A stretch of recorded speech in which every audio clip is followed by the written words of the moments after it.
Salut, c'est Alizée. Aujourd'hui, je vous fais découvrir mon resto préféré à Paris. Ça s'appelle le Bourguignon du Marais. C'est par ici, on y va. Bonjour. Merci. Là, je suis très sucrée, vraiment. Donc j'ai tendance à grignoter la journée, tout ce qui est gâteau, tout ce qui est bonbons. Quand j'étais enceinte, j'ai pris 28 kilos parce que j'ai beaucoup mangé. Je buvais 1 litre par jour de jus pomme, c'était beaucoup.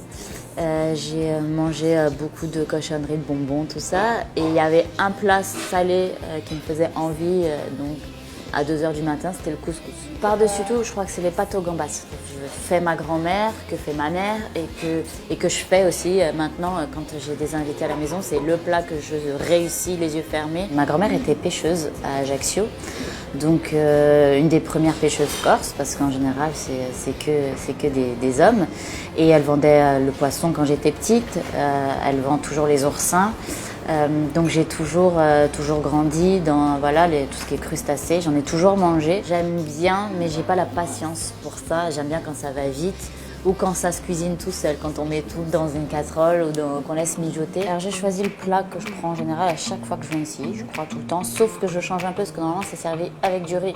Mais moi j'aime la purée. Donc c'est croustillant de gambas avec une sauce improbable, coriandre et gingembre. Moi j'aime le figue gâté, c'est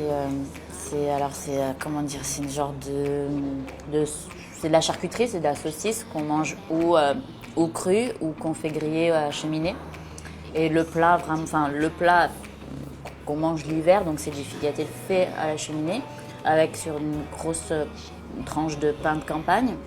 Et à côté, il y a les pommes de terre sautées avec l'œuf. Quand je mets les pieds sur le sol mexicain, je demande d'aller au Burger King parce que ça me manque trop en France. Après, au Mexique aussi, j'ai mangé plein de choses.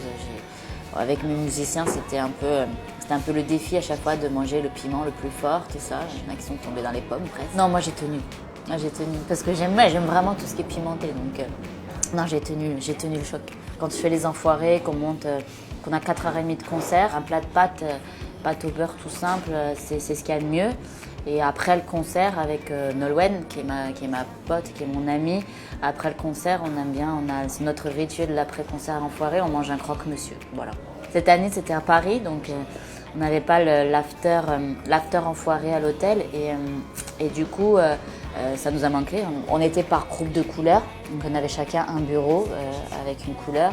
Moi, j'étais en bleu et dans mon groupe, il y avait Garou, Pascal Obispo et Cantelou. Et nous, on était les filles qui étaient assises sur le bureau et Pascal a voulu monter sur le bureau, on va dire direct, sans passer par la chaise ou par un escabeau. Et quand il est monté, il a trébuché et s'est rattrapé sur moi, mais pas sur moi, sur ma jupe. Et ma jupe a fait cra. Voilà. J'ai rattrapé à temps, mais c'était le plus gros fou rire de cette année parce que Pascal, il pleurait de rire. Et puis surtout, c'est pas que ça, mais surtout, il s'est fait mal. Je crois qu'il s'est mangé vraiment le bureau dans la bouche. Et du coup, c'était le fou rire. On n'arrivait plus on était tous les deux, tout le monde se demandait ce qui se passait. On était tous les deux, on pleurait de rire. Ah bah peut-être que je l'inviterai à chanter La guerre en dentelle en concert. C'est un thème assez universel, la guerre entre filles. Et évidemment, si je la chantais un jour, ce serait avec une fille, pourquoi pas Nolwenn. Je suis pas mal de blogueuses sur le net. Elles ont une approche un peu plus réaliste de la mode. Et Tokyo Banbao, quand j'ai commencé à la suivre et que j'ai vu qu'elle faisait des mangas, et que je suis beaucoup dans les tatouages et que j'ai beaucoup de tatouages et que j'aime ça, je voulais faire un tatouage en rapport avec ma fille, mais je voulais pas faire un truc classique. J'ai eu l'idée de faire ma fille en manga. Donc j'ai envoyé un mail sans dire qui j'étais, évidemment, en disant voilà, je suis une lectrice de ton blog. Et je lui ai envoyé pas mal de photos de ma fille en disant voilà, je veux qu'elle ait ces baskets-là, je veux qu'elle ait cette couronne-là, son doudou, tout ça.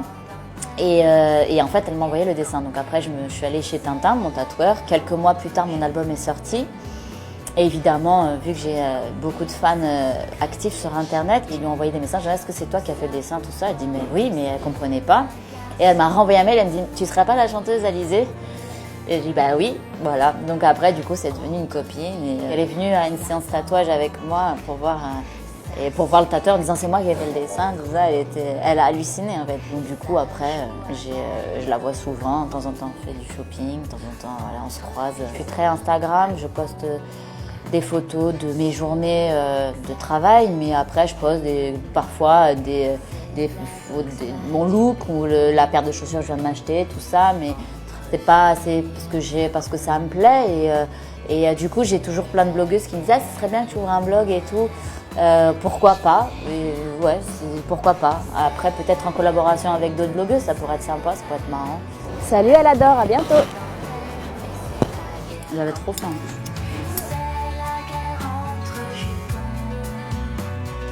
Entre copines, ça se crêpe le chignon.